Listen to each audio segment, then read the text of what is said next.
If something doesn't work for you, don't do it. I'm gonna be honest. Content creators I'm showing in this video, I'm gonna try to link all the videos to if you want to see their content and it's not toxic for you, it's down below. Hey, let's get our lives together. It's been sick for 2 weeks now, so let's get our life together. One thing about college is... Hi, I'm Grace, a 25-year-old getting in my 20s with a 1-year experience. Toxic and exhausting productivity. Can we really learn balance? The way that I see it, balance can be achieved, but you have to work for it. I noticed that for myself, when there is a dip in productivity, it's usually because I am burnt out to the max. And I notice when I'm so productive, it's usually manipulation and control. Like, I don't leave any flexibility for life situations. My balance is for sure not 80-20. But why do we even use percents to express our existence? Let's talk about it. Quick intro. I am Liz, the place to be. That's the channel that you're seeing on the screen right now. I am Liz, and this is the place that you want to be. Toxic and exhausting productivity. First part is gonna be just talking about my personal commentary about me consuming this kind of content, and then the second part, I'm gonna be honest, we feed into it and I actually show you guys a little bit of what I do to stay productive, but like trying to find that balance where it doesn't become toxic. My biggest commentary in this video is the fact that it's very hard not to compare yourself. If you guys don't know this, I'm also a twin, so like my sister and I look very similar. And so like growing up, not only just social media, but in my own personal life, I was constantly compared to my sister. I absolutely love her, or A. I'm not sure if I said her actual name. So just in case, I'll just say A, my sister. She is awesome. She has her own personality and I have my own. But growing up, it was very hard because people would say, oh, she's the smart one, comparing us on looks, which we've had done, like who's the ugly twin, who's the pretty twin, who's the mean one, who's the angel, who's the devil. Like, we've heard so much variations or experience that in my personal life. I can see how social media takes my kind of experience or other people's experience, especially if you have siblings, cousins, or whatever. Now it takes it and it puts it on the world platform. Like, in the sense, you're not just comparing yourself to one person like maybe I was or had been put in, but now it's like amplified. It's like 100 more. You constantly compare your life and then you're like, I could be doing more, and then you get into that negative thought process. That one content creator that I see, and I used to compare myself to this dude, but I don't even know what he's studying for, to be honest. Hey guys, it's Editing Liz, and I wanted to correct myself real quick. He is a sophomore at Meiji University. Basically, I believe his name is Kiddo. I'm not sure. My pronunciation may be off. I am so sorry. On with the video.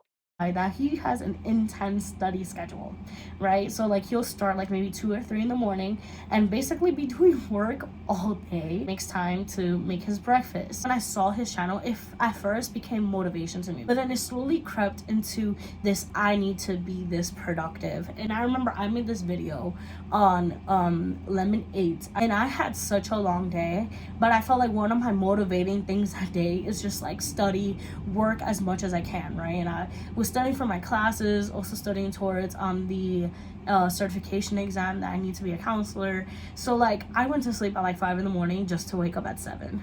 Not even 7, I think I woke up at 6. So I went to sleep for 1 hour. Like, I realized like this cannot be my standard. That's not healthy for me. That's not how I want to live my life. It's something about social media that we kind of forget. If something doesn't work for you, don't do it. I'm gonna be honest. Yes, give things a try. If it truly is causing you a detriment to your health, your mental health, your physical health, your spiritual health, don't do it.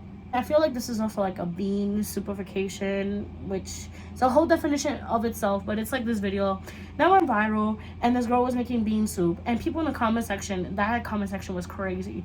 There was people like, what if I don't like beans? What if I don't like this? We all know that it's like a super common thing on TikTok. People go into other people's comments and be like, but what about me? In a video that has literally nothing to do with them. And I was just thinking about that because I was thinking about when I first started posting myself like crocheting online, I would be like, yeah, I started crocheting recently because it really helped my mental health. And a lot of people asked like, what motivated me to get started? And I was like, well, I was really anxious, and you know, doing something with my hands always helped me. And people would come in the comments and be like, but crocheting gives me panic attacks. So what do?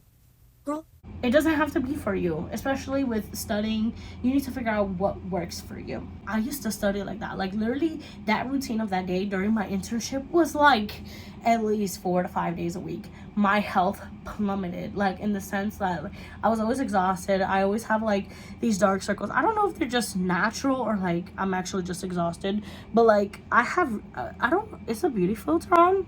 I'm not trying to be like cocky, but like I had really dark circles. If you think they're dark now, they were darker before. What I'm saying is I used to average on sleep basically nothing during the week, Monday to Friday, just for school stuff and internship stuff. And then on the weekends, I would try to overcompensate on sleep and try to sleep 12 hours or more. This girl, she's like getting my SITH. Whoa.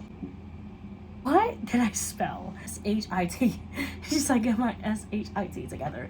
The point is that she honestly was just being, doing like the lock-in situation, like possible based on what your higher self would do. Some of the biggest and most unexpected things have happened in the last month or so here's an update. I asked myself how the most successful version of me would take care of myself, and and this other person that's like, get my life together, she had this really nice setup. Hey, let's get our lives together. To be honest, it's not that my life is not together, but every now and then there are times where I feel like things loosen up a bit and I just need to reset and tighten things up. So the first part of getting my life together is sticking to consistent Sunday night planning. Then I think another random video, she had this clock, which I do want to buy, but I'm holding off on it to see if it's just consumerism at its finest.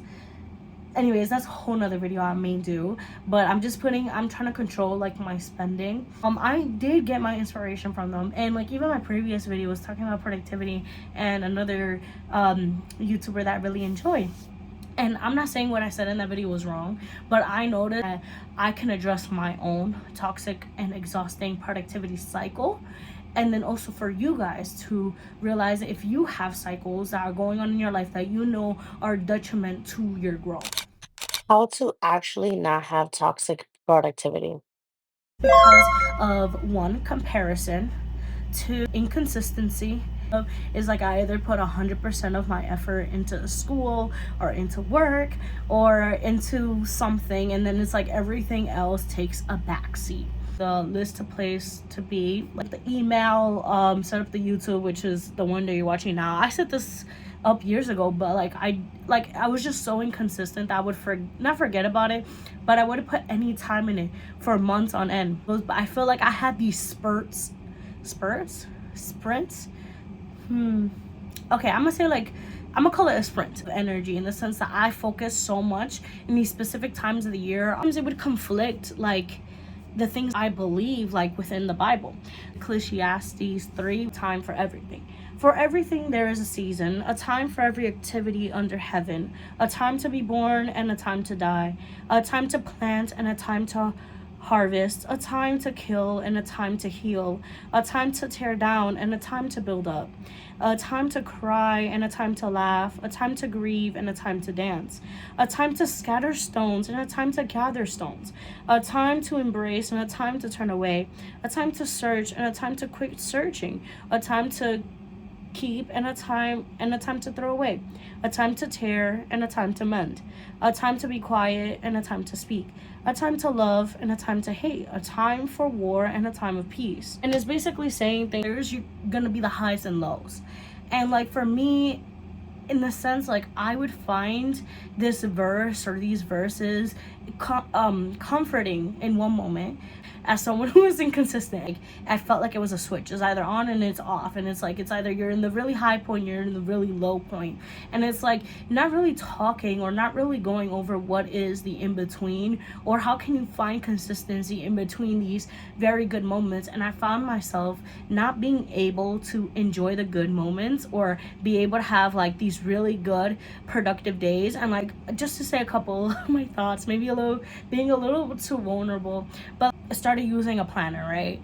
Very cheap one, like dollars from TJ Maxx, and I had been using it consistently as I started working because I wanted to be able to find that balance again of things that needed to be done that day, right? So I mentioned the time that I needed to wake up, my morning routine, my work time, what I wanted to achieve at work, and what I wanted to achieve when I got home. By 10, let's just say 10:30 that day, maybe 11, let me push it to 11, I completed everything that I needed to do that day. And I had these thoughts in my mind, and the thought was, you don't deserve to go to sleep, right? And so like, I know this sounds very strong to think about yourself.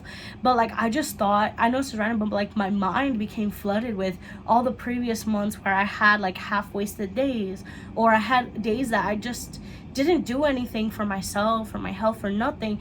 And so like I just kept comparing. Like, I had a really good day, right? And for the next 3 hours I was kind of spiraling, I'm gonna be honest, and I'm just like in that negative thought process. And I was like, I was trying to muster up the courage to have like a productive day. Now let's talk about like a solid foundation. And this is a verse that actually very much impacted my life, is impacting my life currently, and is part of my vision board.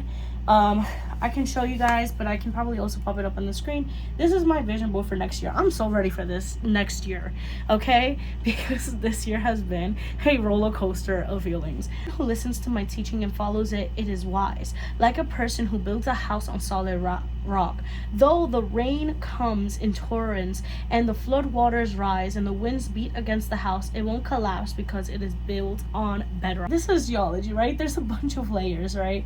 When you're making a house, this specific diagram is like imagine a house built on sand versus a house built on a rock. This is one of the like a firm place to build your house. If you ever see tall skyscrapers like in New York City, they dig into the ground to put these solid foundations before they build up the building. Focus on things that were temporary. I went from homework assignment to homework assignment. I just went with whatever I needed to do in the moment. I needed to figure out what is my foundation, and that could be, maybe for you it could be like, oh, what is my morning routine gonna look like? What is my night routine gonna look like? Lena Lifts on YouTube, she's one of my favorite YouTubers. She does these like 3 wins right in the day, and I was very inspired by that, honestly. This video, the 30-day December lock-in challenge. Basically, we are in the beginning of December, and you know, it's the holiday time, it's the end of the year. Majority of people, they're getting burnt out, they're getting lazy, and they just wait till January 1st to start locking in on their goals. But not over here, not us, because we are gonna get a head start on all our goals and start locking in this December. So it does not matter what period of time you're watching this video. I don't care if it's the first week of December or the last week of December, as long as it's before January 1st, the new year. That is honestly what matters. But yeah, those of you who don't already know, we are locking in and using Cove as our little accountability tool. Literally any sort of proof that shows that you showed up for yourself in some way that day. And so we're gonna be using this 3-2-1 method every day until the new year and documenting everything on Cove. It's editing Liz. Let me give you guys some proof. I've been working on this video for like a month. I didn't explain the 3 wins. 3 wins are like your main goals for a day. It can help you build towards discipline. My 3 things are usually when I get up, I fix my bed, some form of activity done in the day. So like deciding to walk when I can, like walking partially back from work to read the Bible or journal. Sometimes I combine the 2 habits. I can truly reflect, and that's when even prayer comes into it. So it's kind of combined.